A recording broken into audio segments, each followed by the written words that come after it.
premier Sivan, Moshe a reçu l'ordre de recevoir la Torah, premier Sivan. Pendant 4 jours, il a demandé, 3 jours plus 1, il a demandé aux d'Israël de se préparer, de ne pas évidemment avancer trop près de la montagne, et surtout de ne pas avoir de rapport avec leurs femmes, séparation carrément, et de manière à pouvoir rentrer dans ce qu'on appelle la pureté. Qu'est-ce que c'est que la pureté? C'est la capacité de retirer en nous toutes les impuretés, de manière à être vide, complètement vide, pour recevoir la Torah. Parce qu'on ne peut recevoir la Torah que si on est pur complètement. Ça, c'est le Ramchal qui dit qu'il y a 3 niveaux absolument avant de recevoir la Torah. Pour arriver à l'humilité, il y a un premier niveau, c'est la 16.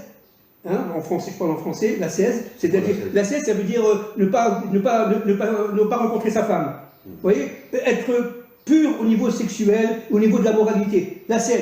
Faire son travail intérieur de manière à se déconnecter de toutes ces formes d'impureté. Première chose. Deuxième chose, très important, devenir pur.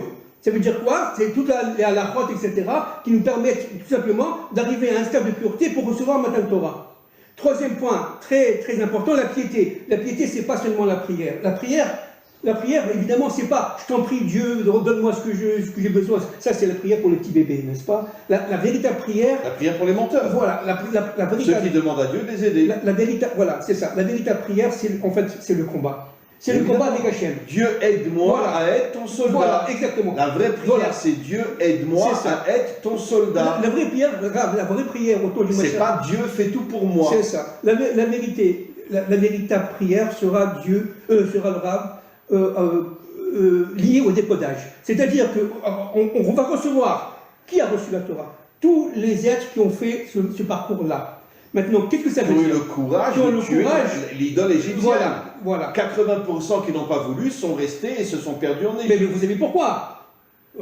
Parce qu'il n'avait pas ce courage. Et pourquoi il n'avait pas ce courage? Parce qu'il n'avait pas en eux cette lumière intérieure. Ils n'avaient pas cette bina. Ils n'avaient pas cette force d'Emouna qui permet de sortir d'Égypte.